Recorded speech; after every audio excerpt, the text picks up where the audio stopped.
if someone was asked a few years ago what they believe would cause the world to come to a standstill, they may say terrorism or something to do with the environment. And perhaps a few people may have said, well, it could be a virus. And due to the contagion, so many people's lives have been completely disrupted. Some people have lost their businesses, and people have lost loved ones and friends, and they may have even have caught the virus themselves.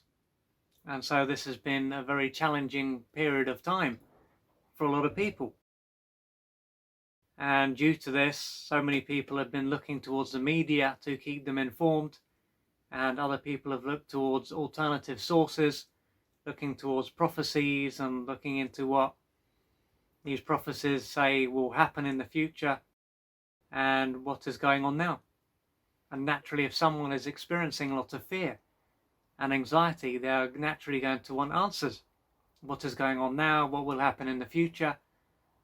And so it's quite normal for someone to look to the media or to look towards alternative sources.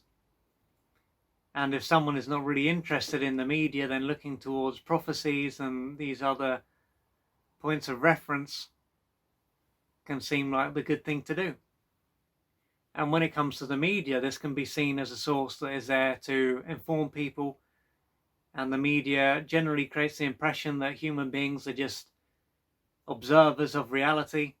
And if something bad happens, someone's a victim. And the people who are able to change the world are the ones in control, people that have lots of money or status, a celebrity, for example. And when it comes to the prophecies, there's a number of them floating around, from the Kali Yuga, I think I've said it right, to even Nostradamus. I'm not sure if his prophecies are still going, and there's so many others, Native American prophecies as well. And someone who takes this path can believe that this is going to give them a more accurate view of what will happen in the future. However, another way of looking at all this would be to say that what will happen in the future will all depend on what humanity collectively feeds into. Because although the mainstream media creates the impression that human beings are just observers of reality, and this can be seen as a reflection of ego consciousness, because our ego gives us the impression that we have an inner world and an external world, and we are just observing what is going on out there. But of course, this is simply an illusion.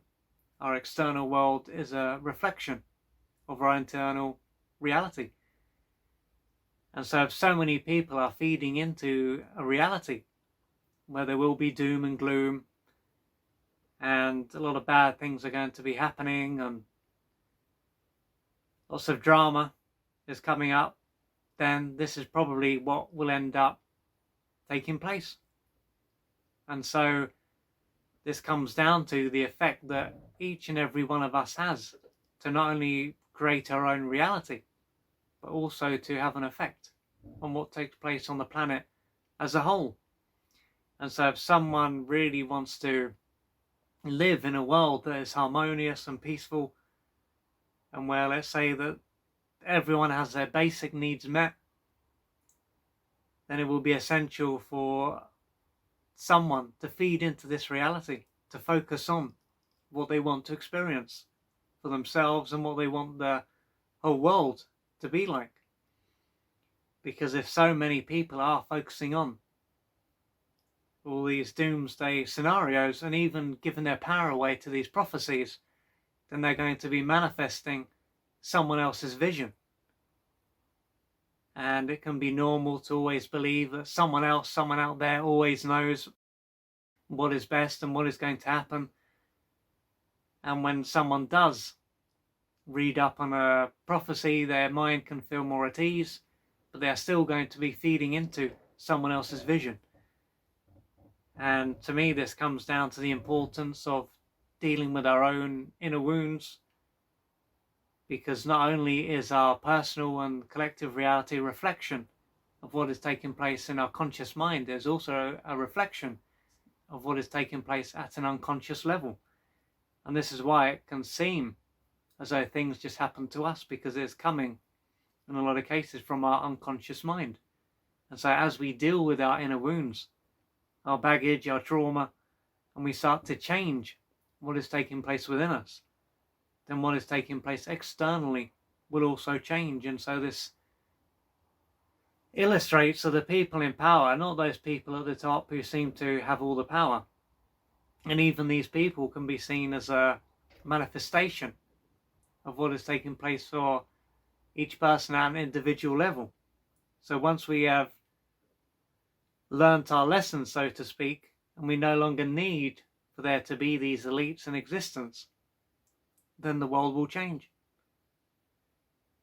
And so it is incredibly important for each and every one of us to be very mindful of what we focus on and what we feed into, because it can be very easy and natural for us to just give our power away to all these sources. And if these external sources have a vision that is not very humane, then the future is not going to be very bright if we're all feeding into these negative scenarios. So if what I've just said resonates with you, then you will know how important it is for you to be careful what you direct your attention towards, and we can all play a part in what the future will be like. To find out more about the services that I offer and how I can assist you on your journey, go to www.oliverjrcooper.co.uk or email me at info@oliverjrcooper.co.uk. I'm looking forward to assisting you on your journey.